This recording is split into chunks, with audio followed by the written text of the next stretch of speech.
अक्टूबर 2015 CIA headquarter Virginia में John Brennan को नामालूम number से कॉल मौसूल होती है। फोन करने वाला आवाज से कोई बच्चा मालूम होता है, लेकिन वो वही होता है जिसने जॉन ब्रेनन को बताया कि उसने CIA के पूरे कंप्यूटर सिस्टम को हैक कर लिया है।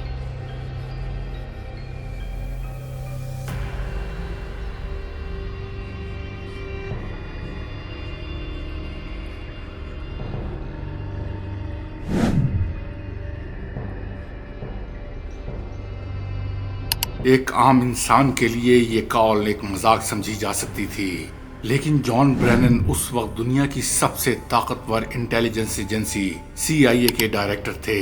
अगर ये कॉल उनके जाती मोबाइल पर आती तो उनका नंबर जानना भी एक बड़ी बात थी।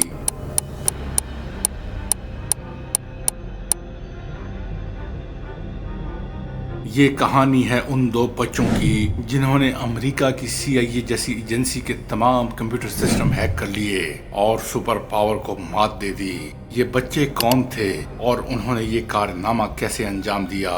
जब इंटेलिजेंस के डायरेक्टर ने कॉल करने वाले बच्चों से पूछा कि वो चाहते क्या हैं, तो वो कहते हैं अमेरिका मशरिक वस्ता खास तौर पर फलस्तीन में हमले बंद करे और इसराइल की बेजा मदद बंद करे।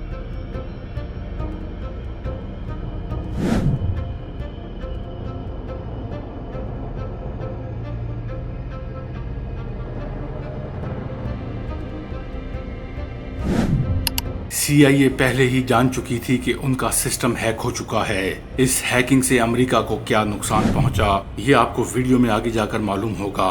कॉल खत्म होते ही अमेरिकी हुकूमत और CIA हरकत में आ गए, क्योंकि एक बच्चा इतनी बड़ी इंटेलिजेंस एजेंसी के पूरे कंप्यूटर नेटवर्किंग सिस्टम को हैक करे तो ये CIA के लिए बहुत बड़ी शर्मिंदगी की बात थी।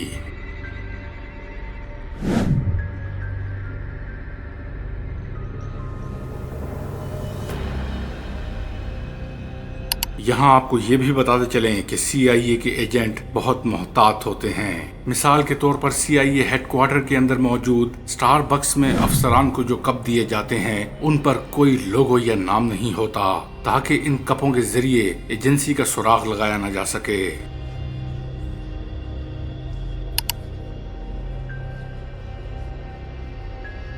जब तहकीकात शुरू हुई तो पता चला कि ये कॉल अमेरिका से मीलों दूर इंग्लैंड के एक कस्बे लेस्टरशायर के एक 15 साला बच्चे ने की थी, जिसने अपना साइन एटीट्यूड विद क्रैकर्स रखा था और वो खुद को करका कहा करता था। इसने एक हैकिंग कम्युनिटी बनाई। इस बच्चे ने CIA के कंप्यूटर सिस्टम को कैसे और क्यों हैक किया, आइए इसके बारे में थोड़ा सा जानते हैं।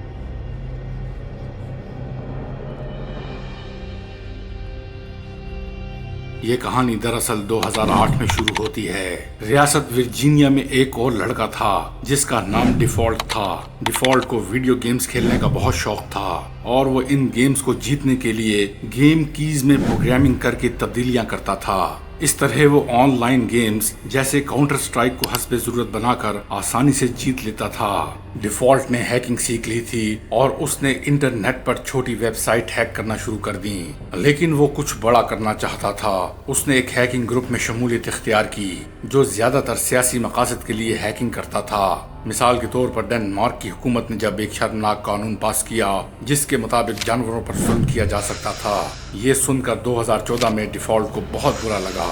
उसने अपने ग्रुप के साथ मिलकर डेनमार्क की ऑफिशियल वेबसाइट हैक कर ली और लिखा कि क्या आप जानते हैं कि आपकी हुकूमत जानवरों पर जुल्म कर रही है। इस वाक़े के बाद डेनमार्क की हुकूमत को कानून वापस लेना पड़ा। उस वक्त Edward Joseph Sweden national security agency के मुशीर थे।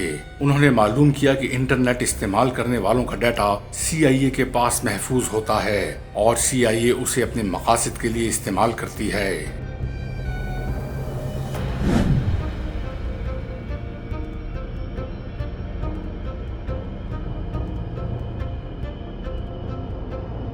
स्वीडन ने इस राज को फाश किया और ये खबर पूरी दुनिया में फैल गई।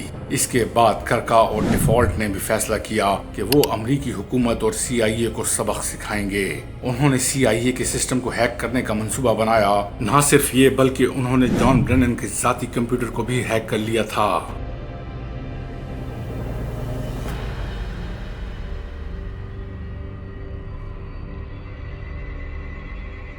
جان برینن کے ذاتی ای میل سے کرکا نے CIA کے افسران کی خفیہ معلومات حاصل کر لیں اور انہیں پبلک کر دیا، جس سے پورے امریکہ میں ہلچل مچ گئی۔ CIA بدنام ہو گئی اور اب ان ہیکرز کو پکڑنا CIA کے لیے ایک چیلنج بن چکا تھا۔ آخر کار برطانوی پولیس کی مدد سے کرکا اور ڈیفالٹ کو گرفتار کر لیا گیا۔ کرکا کا اصل نام کین گیمبل تھا، جبکہ ڈیفالٹ کا اصل نام جیسٹن گرے لائبرمین تھا۔ کرکا کو 2 سال کی قید کی سزا سنائی گئی، جبکہ ڈیفالٹ کو 5 سال کی قید کی سزا دی گئی۔